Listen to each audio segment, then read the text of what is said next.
Reels போட்டே அமைச்சரான இந்த அமைச்சர் கீர்த்தனா தமிழ்நாட்டில் தொழில் முனைவோரை கூப்பிடுறதுக்காக ரீல்ஸ் போட்டே மறுபடியும் அவங்க அழைக்கிறாங்க. இது எந்த விதத்தை சாத்தியப்படும்னு அவங்களுக்கு தெரியலையா? வெளிநாடுகள்லேருந்து வர்றவங்க தமிழ்நாட்டில் முதலீடு பண்ணணும்னு சொல்லி தொழில்துறைக்கு வர்றவங்க யாரும் ரீல்ஸ் பார்த்து யாரும் வரமாட்டாங்க. அவங்களுக்கு அதுக்கான ஒரு டாக்குமெண்டேஷனை நீங்கள் ரெடி பண்ணணும். அதுக்கான எல்லா தகவல்களையும் நீங்கள் அதில் சேகரித்து அதை அவங்கக்கிட்ட ஃபார்வர்ட் பண்ணும்போது மட்டும்தான் அதை பார்த்து அவங்க நம்ம தமிழகத்தில் தொழில் பண்ண வருவாங்க. இப்படி ரீல்ஸ் போட்டால் வருவாங்கன்னு உங்களுக்கு யார் சொல்லி கொடுத்தாங்க? உங்களுக்கு தான் தெரியலைன்னா ஐஏஎஸ் ஆஃபீஸர்ஸ் கூட இருப்பாங்க. நீங்கள் அவங்கக்கிட்ட கேட்டு பண்ண வேண்டியதானே. அப்புறம் இன்னொன்று விருதுநகர் மாவட்டத்தில் மத்திய அரசு நிதி ஒதுக்கியிருக்காங்க ஜவுளி பூங்கா அமைக்கிறதுக்காக. அது இன்னைக்கு ஆமை வேகத்தில் போய்கிட்டு இருக்கு. அது உங்களுக்கு முதல்ல தெரியுமா?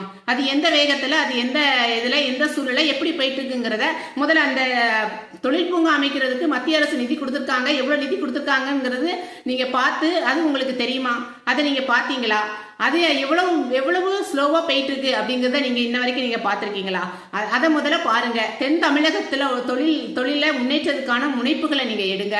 அதுக்கு இல்லாமல் நீங்கள் எப்போவுமே ரீல்ஸ் போட்டு ஜெயிச்ச மாதிரியே இந்த ரீல்ஸ் போட்டு தொழில் முனைவரை தமிழகத்துக்குள்ள வரவழைக்கலான்னு நீங்கள் தமிழக மக்களை மறுபடியும் முட்டாளாக்கணும்னு நினச்சிங்கன்னா தமிழக மக்கள் விழிச்சுக்கிட்டாங்க. இந்த மாதிரி செயல்களை இனிமேல் ஈடுபடாதீங்க. தெரியலன்னா உங்களுடைய ஐஏஎஸ் ஆஃபீஸர்ஸ் கிட்ட கேளுங்க. தொழில்துறையை மேம்படுத்துறதுக்கான எல்லா நடவடிக்கைகளையும் நீங்கள் இனியாவது எடுப்பீங்கன்னு நாங்கள் நம்புகிறோம். ஜெய்ஹிந்த்.